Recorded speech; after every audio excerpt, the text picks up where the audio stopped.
A quien esté escuchando. El día de hoy quiero hablar de un libro que es muy referenciado en cuanto a la cultura pop, Crimen y Castigo, por Fyodor Dostoyevsky. Si bien, al menos a mi parecer, es una de las obras cumbres de la literatura universal y ni qué decir de la literatura rusa, es cierto que hay muchos memes de esta obra, incluso yo la conocí así, por memes acerca de la usurera y cierto objeto que sirve para cortar árboles. De manera tal que esta obra no pasa desapercibida. Esta obra tiene mucha relevancia a pesar de haber sido escrita hace muchos, pero muchos años.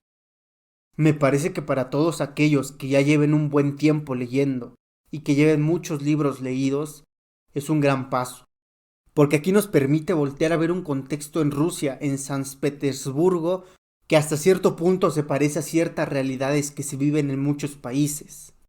Y a mi parecer lo que hace a las obras inmortales es eso, el hecho de que no pasen de moda, el hecho de que se mantengan durante el tiempo, el hecho de que nosotros nos podamos sentir identificados o podamos encontrar cosas que vemos en el día a día en una obra que fue escrita hace más de 50 o de 60 años.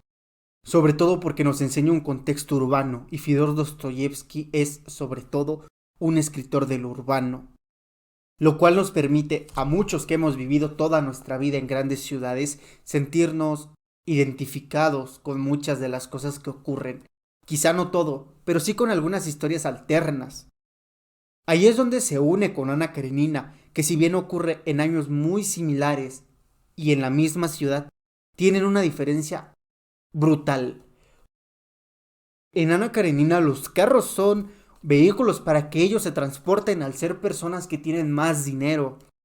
Mientras que en Crimen y Castigo parecen un estorbo a la vía pública, parecen un estorbo al lugar que se tiene, parecen un estorbo a la comunidad. E incluso hay una historia secundaria muy, pero muy fuerte en la cual nos cuentan que hay personas que con el fin único de llevarse un poco de dinero se tiran entre las ruedas para fingir que tuvieron un accidente o de hecho se tiran dentro de las ruedas. Así que voltear a verlos como dos obras similares, unidas, contemporáneas, que nos permiten acabar de ver un mosaico total, nos permiten ver a la misma ciudad desde dos perspectivas totalmente diferentes. Es necesario, sobre todo si uno busca adentrarse dentro de la literatura rusa. Y si uno simplemente está dando paseos por la literatura universal, aún así me parece que es necesario voltear a ver estas dos como un binomio, no como dos obras que están separadas o que solo ocurren en el mismo tiempo. Definitivamente que no, son muy parecidas y es mejor leerlas. De hecho, para mí fue mejor haberlas leído en ese tiempo porque pude voltear a ver ese mosaico más completo que de otra forma probablemente no hubiera hecho. Por otra parte, uno de los grandes fuertes que tiene esta novela son los personajes realmente psicológicos. Quiero decir, al día de hoy, un personaje psicológico es aquel que se ríe, es aquel que pasea, es aquel que parece inteligente, cuando en realidad de psicológico no tiene prácticamente nada porque no vemos mucho. Al menos yo los he visto referidos en otras artes, no tanto en la literatura. Sin embargo, aquí Raskolnikov, el protagonista de esta obra, está puesto totalmente para nosotros. Se le puede ver de manera casi literal. Podemos observar sus pensamientos, sus sentires, sus dolores, esas fiebres que tiene después del suceso que ocurre con la usurera. Todas aquellas enfermedades que tiene, esas contradicciones, podemos voltear a ver qué es lo que realmente hay dentro de la cabeza de Rodia Raskolnikov. A pesar de que tenemos una cámara que nos ayuda a apuntar al mundo a partir de Rodia, podemos entrar dentro de Rodia y podemos saber qué dice Rodia nosotros los lectores. Eso para mí es una cuestión que me embarga y que me encanta. ¿Por qué me encanta? Porque creo que el estilo que tiene Dostoyevsky se puede voltear a ver muy bien dentro de esta obra. No solo son un montón de personajes y un montón de personas, y una manera casi magistral de poder entrelazar las historias que tienen todos y cada uno de ellos, de poder unirlos en el momento menos esperado, como en la comida de esquicias que se llega a dar en un momento, que es un pasaje bellísimo, sino que podemos voltear a verlos desde dentro. Y no solo desde dentro de ellos, sino que nos hacen sentir parte de la trama, parte de las personas que están allí. Casi parece que la literatura nos sumerge, casi parece que estamos dentro de la obra, que no solo somos espectadores, que estamos allí, que lo estamos viviendo en conjunto con ellos. Esto lo digo porque Fyodor Dostoyevsky tenía una enfermedad la cual le provocaba ciertos problemas al momento de desarrollarse, y aquí se ven claros. Hay momentos en los que Rodia parece estar todo lo normal del mundo y de repente salta y grita y gime y se convierte prácticamente en otra persona. Deja de ser el Rodia Raskolnikov que nosotros conocemos y se convierte en el Rodia perseguido, en el Rodia que escucha pasos en la azotea, en el Rodia que voltea a ver todo, que voltea a ver detrás de cada esquina. A manera de una pequeña reseña y esperando ser lo más simple que puedo, Rodia Raskolnikov es un estudiante que vive en un piso en San Petersburgo, el cual carece de dinero, tal y como le pasó a Fyodor Dostoyevsky, el cual tiene que pedir dinero prestado, tal y como le pasó a Fyodor Dostoyevsky, el cual tiene que vivir muchas cosas de esa manera. En la obra Crimen y Castigo los personajes se están muriendo de hambre en muchos casos. Tienen problemas y un par de monedas, por mínimas que parezcan, son una completa bendición para esas personas.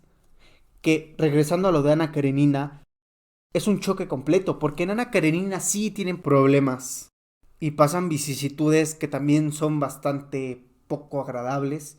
Sin embargo, en Crimen y Castigo tenemos la otra parte, la zona urbana, los círculos marginales, lo lejano, las personas que hacen lo imposible por conseguir un par de monedas para poder tener algo que comer, para poder pagarse los estudios, para poder continuar con esa carrera, para escribir, para lo que sea que realicen. Pero aquí se parece una lucha descarnada por un poco de dinero, por unas cuantas monedas, y eso es lo que lleva a Rodia a ir con esa usurera. Era una mujer que le prestaba dinero a todas las personas, claro, con altos intereses de por medio. Y él un día decide, en su condición como estudiante, y tras haber escrito un artículo, el cual ha tenido muchas repercusiones dentro de otros mundos, el cual ha sido leído, obrar en contra de ella. Esa es la parte que le da inicio a prácticamente todas las acciones del libro, en la que empezamos a conocer a los personajes, en la que conocemos a unos pintores, por la que conocemos a Sonia, por la que acabamos de conocer a Raskolnikov, por la que conocemos a la hermana de Raskolnikov, a la madre de Raskolnikov, por la cual conocemos a muchos de estos personajes que están perfectamente delineados sin que sean los principales. Y es que dentro de la literatura existen muchas maneras de escribir a personajes. Una de ellas puede ser simplemente personajes planos de una sola dimensión, como todos esos personajes, no solo los de relleno, sino verdaderamente personajes que no existen como tal, que simplemente son adornos que están allí. A mí me gusta llamarlos personajes a lo Hanna-Barbera. Intenten recordar o busquen alguna caricatura de Scooby-Doo y vean el fondo. Parece que hay personajes pero están completamente estáticos y se repiten. Estos son los personajes planos. Sin embargo, los personajes que nos presenta Dostoyevsky, aunque sea un simple pintor que se encontraba en el lugar que ocurre la acción, está perfectamente hecho. Y siguiendo con esa analogía, aún el pintor, que parece más insignificante, está más cerca de ser cualquier personaje principal, como Fred o como Shaggy, que ser un personaje de Hanna-Barbera. Y esto lo digo porque he leído novelas enteras donde el personaje principal está más cercano a ser un cartón de los que están en el fondo de Hanna-Barbera que a ser Daphne o a ser Vilma.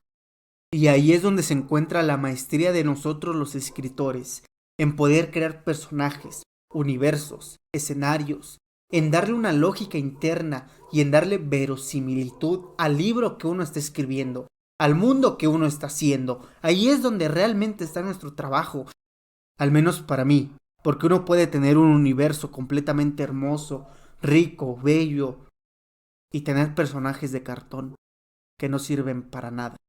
Pero claro, los estilos son diferentes y es muy respetable. Entonces, la pequeña reseña queda en que Rodia Raskolnikov es un estudiante que necesita un préstamo con urgencia para poder seguir comiendo, pagar el alquiler y continuar con sus estudios. A quien escuchó hasta acá le quiero dar las gracias por tomarse el tiempo. Este tipo de videos en los cuales hablo de libros que ya he leído, me gusta hacerlos. Por favor, deja tu like si te gustó. Y a manera de despedida, quiero dejar una pequeña cita de Fyodor Dostoyevsky. Convaleciente ya, Raskolnikov, quiero decir, recordó los sueños que había tenido cuando estaba con fiebre y deliraba. Había soñado que el mundo entero estaba condenado a una plaga terrible y desconocida que avanzaba sobre Europa desde lo más profundo de Asia. Se trataba de unas variedades nuevas de triquinas, seres microscópicos que se alojaban en el cuerpo humano. Gracias por escuchar.